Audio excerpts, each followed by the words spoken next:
नमस्कार मित्रों, अश्विनी सेज में आपका स्वागत है। मित्रों, आज चर्चा इतने प्रयासों के बाद खास करके बहुसंख्यक समाज में जो वोट प्रतिशत नहीं बढ़ पा रहा है उसको कैसे बढ़ाया जाए, क्योंकि लोकतंत्र के लिए आम आदमी की भागीदारी ये परमावश्यक तत्व है।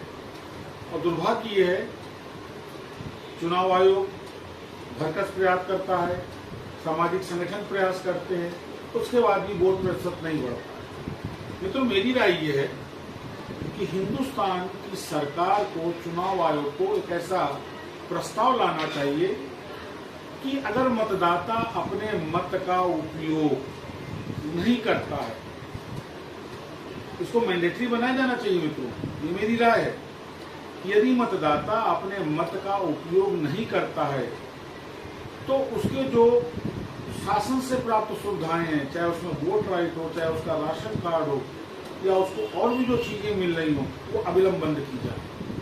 क्योंकि लोकतंत्र को स्थापित रखने के लिए, कायम रखने के लिए जरूरी ये है कि कुछ मैंडेटरी प्रोविजंस अब मतदाता पे लागू किया जाए।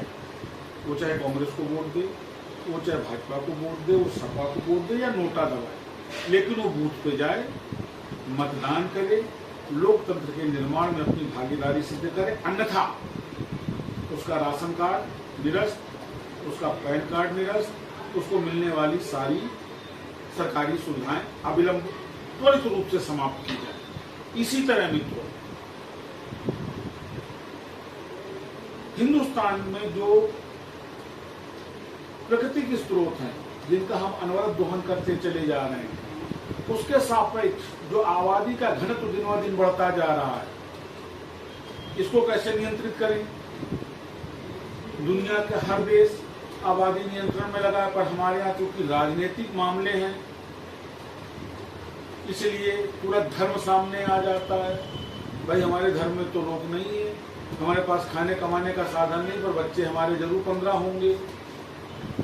आबादी को रोकने के लिए सरकार को, ये मेरी राय है, कोई भी ऐसा नियम नहीं लागू करना चाहिए जिससे जातिगत या धार्मिक तनाव की स्थिति उत्पन्न हो। परंतु एक काम सरकार बिल ला के कर सकती है कि जिस परिवार में 2 से ज्यादा बच्चे होंगे, उस परिवार का पहले तो मताधिकार बंद करें, अविलंब उसका मताधिकार समाप्त करें, उसका राशन कार्ड समाप्त करें, उसको मिलने वाली सारी सरकारी सुविधाएं समाप्त करें। मित्रों, हमको सोचना चाहिए कि हम जिस अनुपात में बच्चे बढ़ा रहे हैं, क्या उस अनुपात में हम उन बच्चों को भविष्य दे पा रहे हैं?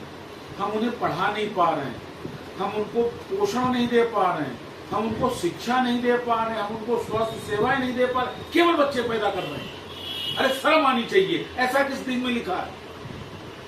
और इस्लाम तो वो दीन है जो कहता है इल्म के लिए अगर आपको चीन जाना पड़े तो चीन जाइए।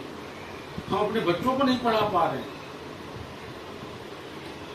कोई बात नहीं, अगर आपकी शरीयत आपको मना करती है कि आपकी आबादी पर रोक नहीं लगनी चाहिए, निसंदेह आप आबादी बढ़ाइए, लेकिन भारत सरकार को अपने प्राकृतिक स्रोतों के दोहन को रोकने के लिए जरूरी है कि आबादी पर नियंत्रण किया जाए। और नियंत्रण करने का सबसे सरल तरीका है कि मित्रों, जिस परिवार में 2 से ज्यादा बच्चे होंगे, उस परिवार का पहले तो मताधिकार खत्म करिए, उसका राशन कार्ड खत्म करिए, उसको मिलने वाली सरकारी सुविधाएं खत्म करिए। देखिए, आबादी स्वतः नियंत्रित हो जाएगी, कोई दिन धर्म बीच में नहीं आएगा। और इस प्रस्ताव का जो पार्टी विरोध करे, हिंदुस्तान की जनता को उसको बहिष्कार करना चाहिए।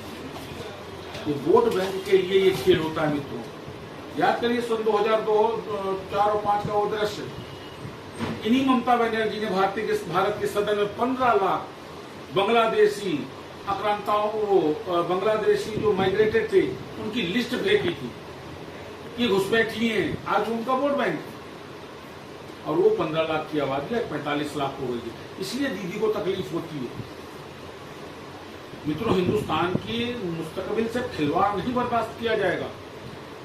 आम आदमी टैक्स देता है, ये सोचना पड़ेगा हिंदुस्तान की राजनीतिक पार्टियों को।